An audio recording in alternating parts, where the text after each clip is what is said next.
And on to another story, a huge day at the Supreme Court tomorrow for the Trump administration's agenda for immigration, border enforcement, some of the trans issues, DOJ, and an array of policy objectives that were stymied by runaway district court judges in blue states.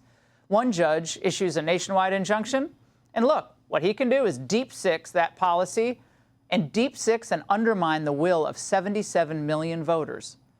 Utah Senator Mike Lee has been all over this issue. In March, he introduced a bill to prevent single district court judges from issuing these blanket injunctions.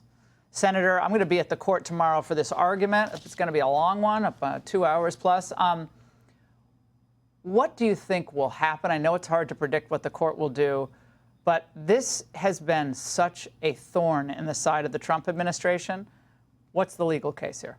It has been, especially because then there's been a deterioration of the understanding of the difference between a judge and a president. We've got judges cosplaying as presidents. Look, judges aren't presidents. They're not politicians. They're not there to make executive decisions. They're examining what it means to have a president issue a presidential directive within the scope of his executive authority, and whether and to what extent and what circumstances a single federal district judge can step in and say, I don't like that, relitigate the merits of the policy decision, and halt it. Now, a lot of these judges understand that their temporary restraining orders or preliminary injunctions aren't necessarily going to be upheld once they're fully litigated in court on appeal. But they know that they can they can slow it. And by doing that, they can deny the president a substantial portion of his presidency through delay. That's the problem. And that's what I hope and expect to see the court remedy after oral argument. This is an unusual circumstance, Laura, as you know, in which they hear an argument in mid-May. They try to resolve all their cases by the end of June, so we can expect a decision most likely within the next 6 weeks. I hope and expect to see the court clamp down on this and say, look, you're depriving him of his presidency. It's undermining the will of the voters, is it not? It is completely eroding the democratic process, which Democrats and liberals for the last 10 years of Donald Trump have said they're so worried about. That's correct.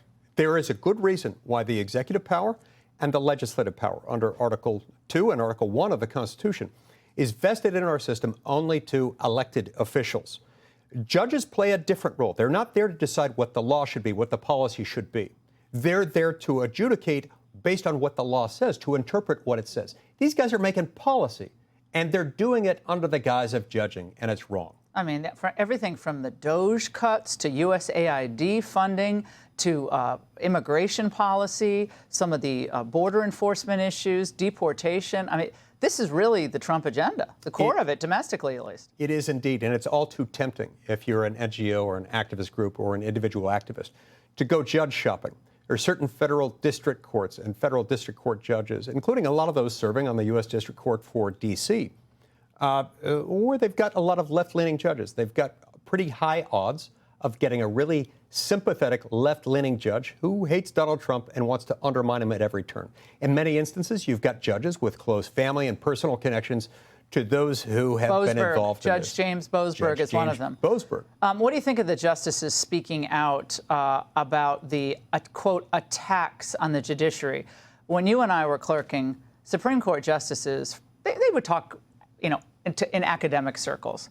But some of the comments recently from some of the justices on the court really seem to be really directly responding to politicians and their views of the court. Yeah, that is exactly right. It would be a lot easier to take some of those comments seriously if those comments were even-handed, if they were ambidextrous. If, in other words, when Joe Biden a few years ago was criticizing the courts or threatening to defy court orders or a Supreme Court ruling, if they had made any of those comments then, and yet those justices making those comments then, that now we're not ever making those comments then, and that raises the level of suspicion. Well, you never heard John Roberts, God bless him. You never heard John Roberts talk about the threat to the judiciary under those circumstances. Not Chief Justice Roberts, not Justice Sotomayor, not any of those who have at times been sympathetic to the left on this. Justice Thomas and Gorsuch have both had language in their previous opinions which indicate their great concern about these nationwide injunctions.